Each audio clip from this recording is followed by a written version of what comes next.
രണ്ട് കാര്യങ്ങളാണ് സുജയ. ഒന്ന്, ഇപ്പോൾ ഈ നേരത്തെ ഉണ്ണി ബാലകൃഷ്ണൻ പറഞ്ഞു നിർത്തിയെടുത്തുനിന്ന് തുടങ്ങിയാൽ ഇന്ന് സംസ്ഥാനത്തിന്റെ സാമ്പത്തികാവസ്ഥയെ കേന്ദ്ര സർക്കാർ വളരെ മോശമായ രീതിയിലാണ് അവതരിപ്പിക്കാൻ ശ്രമിച്ചത്. യഥാർത്ഥത്തിൽ അങ്ങനെയാണോ എന്നുള്ളത് നമ്മൾ ആലോചിക്കേണ്ടതാണ്. ആ കണക്കുകൾ നമ്മൾ ആവർത്തിച്ച് പറയേണ്ടി വരും.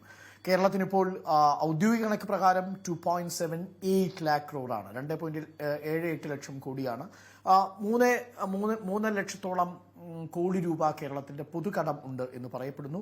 പക്ഷേ അത് രാജ്യത്തിന്റെ പൊതുകടവുമായി തട്ടിച്ചു നോക്കിയാൽ നന്നേ ചെറുതുമാണ്. 205 ലക്ഷം കോടിയാണ് അവിടെ നിൽക്കുന്നത്. ഇന്ന് കപിൽ സിബൽ പറഞ്ഞതുപോലെ 8 ലക്ഷം കോടിയാണ് കേരളത്തിന്റെ ഇന്ത്യയുടെ മൊത്തം GSDPയുടെ 3% കണക്കിലാക്കിയാൽ രാജ്യത്തിനെടുക്കാൻ കഴിയാവുന്ന കടം. അതിനും എത്രയോ ഇരട്ടിയിലധികമായി കഴിഞ്ഞിരിക്കുന്നു രാജ്യം കടമെടുക്കുന്നത് എന്നതാണ് മറ്റൊരു പ്രധാനപ്പെട്ട കാര്യം. നോക്കൂ, ഫിസ്ക്കൽ ഡെഫിസിറ്റ്, നമ്മളുടെ സംസ്ഥാനത്തിന്റെ ഫിസ്ക്കൽ ഡെഫിസിറ്റ് 2.88% ആണ്. രാജ്യത്തിന്റെ ഫിസ്ക്കൽ ഡെഫിസിറ്റ് നിൽക്കുന്നത് 5.8%. അപ്പോൾ രാജ്യത്തിന്റെ ധനക്കമ്മിയും സംസ്ഥാനത്തിന്റെ ധനക്കമ്മിയും വെച്ച് നോക്കിയാൽ മെച്ചപ്പെട്ട റേഷ്യോ കാണിക്കുന്നത് കേരളത്തിൻ്റെതാണ്. അപ്പോൾ ദേശീയ ശരാശരിയേക്കാൾ മെച്ചപ്പെട്ട ഒരു ധനക്കമ്മി നമുക്കുണ്ട് എന്നതാണ് പ്രധാനപ്പെട്ട കാര്യം. വസ്തുതകളാണ് ഇന്ന് കോടതിയിൽ വല്ലാത്ത രീതിയിൽ അവതരിപ്പിക്കപ്പെട്ടത്. ഞാൻ മനസ്സിലാക്കുന്നത് അക്കാര്യത്തിൽ ഇനി വരും ദിവസങ്ങളിൽ കൂടുതൽ വ്യക്തതയുണ്ടാകുമെന്നാണ്. ഇവിടെ യഥാർത്ഥത്തിലുള്ള പ്രശ്നം എന്താണ്? ഇതൊരു കേവലം കേരളത്തിന് കടമെടുക്കാൻ കഴിയുമോ ഇല്ലയോ എന്നൊരു പ്രശ്നം മാത്രമല്ല. ഇതൊരു നേരത്തെ പറഞ്ഞതുപോലെ ഒരു കോപ്പറേറ്റീവ് ഫെഡറലിസം എന്നൊരു ആശയത്തെ അനിഹിലേറ്റീവ് ഫെഡറലിസം എന്ന് പറയുന്ന രീതിയിൽ, അഥവാ സംസ്ഥാനങ്ങളുടെ ഓട്ടോണമിയെ പൂർണ്ണമായിട്ടും കില്ല് ചെയ്യുന്ന രീതിയിൽ, പൂർണ്ണമായിട്ടും ഇല്ലാതാക്കുന്ന രീതിയിൽ കേന്ദ്ര സർക്കാർ പ്രവർത്തിച്ചുകൊണ്ടിരിക്കുന്നു എന്നതാണ് പ്രധാനപ്പെട്ട വിഷയം. ഒറ്റക്കാര്യം ലളിതമായി പറഞ്ഞാൽ, നമ്മുടെ സംസ്ഥാനത്തിന് എത്ര വായ്പാ പരിധിയുണ്ട്? അത് ഫിനാൻസ് കമ്മീഷന്റെ നിർദ്ദേശപ്രകാരം മൊത്തം നമ്മളുടെ GSDPയുടെ 3% ആയിരിക്കണം. അങ്ങനെയാണ് ഇന്ത്യയിലെ മുഴുവൻ സംസ്ഥാനങ്ങളും കടമെടുക്കുന്നത്. അപ്പോൾ പിന്നെ ആരാണ് സ്റ്റേറ്റിന്റെ ഡെപ്റ്റിനെ തീരുമാനിക്കേണ്ടത്?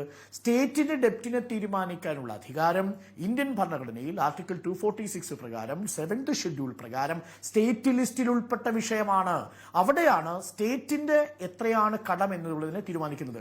ഇവിടെ എന്താ കേന്ദ്ര സർക്കാർ ചെയ്തതെന്നറിയാമോ? കിഫ്ബിയുടെ കാര്യത്തിൽ മാത്രമല്ല, പെൻഷൻ ഫണ്ടിന്റെ കാര്യത്തിൽ മാത്രമല്ല, പബ്ലിക് അക്കൗണ്ട്സിൽ കിടക്കുന്ന പണം ഉണ്ടല്ലോ, പ്രൊവിഡന്റ് ഫണ്ടിന്റെ കണക്ക് കൂടി നമ്മുടെ സ്റ്റേറ്റിന്റെ ബോറോയിങ് ലിമിറ്റിന്റെ പരിധിയിലേക്ക് കൊണ്ടുവന്നിരിക്കുന്നു എന്നുള്ളതാണ്.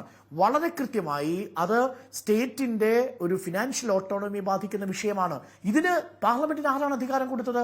പാർലമെന്റിന് അധികാരം നൽകാനാവില്ല എന്നതാണ് കേരളത്തിന്റെ വാദം. എന്ന് പറഞ്ഞാൽ നമ്മുടെ സംസ്ഥാനത്തിന്റെ കടമെടുപ്പ് പരിധി സംബന്ധിച്ച്, സംസ്ഥാനത്തിന്റെ വായ്പയെ സംബന്ധിച്ച്, പബ്ലിക് ഡെറ്റ് ഓഫ് ദി സ്റ്റേറ്റിനെ സംബന്ധിച്ച് സ്റ്റേറ്റിന്റെ ലെജിസ്ലേച്ചറിനുള്ള കോമ്പിറ്റൻസിയെ പാർലമെന്റിന് ചോദ്യം ചെയ്യാൻ കഴിയില്ല എന്നുള്ളതാണ് വളരെ പ്രധാനപ്പെട്ട ഭാഗം.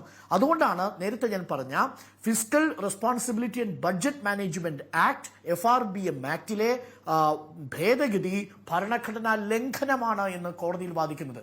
അതുകൊണ്ട് തന്നെ ഇനി വരാൻ പോകുന്ന ദിവസങ്ങളിൽ ഈ വിധി ഇന്ത്യയിൽ തന്നെ ഫിസ്ക്കൽ ഫെഡറലിസവുമായി ബന്ധപ്പെടുത്തിയുള്ള ഒരുപക്ഷെ SR ബൊമ്മെ കേസിന് സമാനമായ രീതിയിൽ, ഞാൻ ആവർത്തിക്കുന്നു, SR ബൊമ്മെ കേസ് 1994 എങ്ങനെയാണോ ഫെഡറലിസത്തെ നിശ്ചയിച്ചത്, അതുപോലെ സുപ്രധാനമായ ഒരു വഴിത്തിരിവാൻ പോകുന്ന കേസാണ് കേരളം കൊടുത്തിരിക്കുന്ന ഈ ഹർജി. അതുകൊണ്ട് ആ വിധി ഭരണഘടനാപരമായി വളരെ പ്രധാനപ്പെട്ടതുമാകുന്നു. ഒറ്റ കാര്യം പറഞ്ഞ് അവസാനിപ്പിക്കാം 30 സെക്കൻഡ്സിനുള്ളിൽ.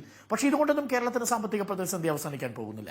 നമുക്കിപ്പോൾ ലഭിക്കാൻ പോകുന്ന 13,000 ഒരുപക്ഷെ 11,000 കോടി കൂടി കിട്ടിയാൽ ഒരു പക്ഷേ 6 മാസത്തെ കുടിശ്ശിക നമുക്ക് കൊടുത്തു തീർക്കാൻ സാധിക്കും പെൻഷന്റെ കാര്യത്തിൽ. പക്ഷേ അപ്പോഴും നമ്മുടെ ഫിനാൻഷ്യൽ റെസ്പോൺസിബിലിറ്റി ഏകദേശം 26,000 കോടിയോളം ഉണ്ട്.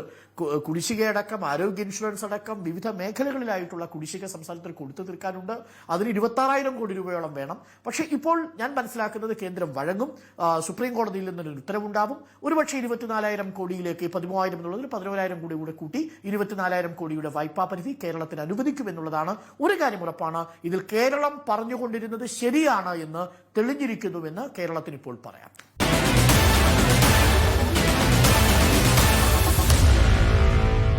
Meet the editors.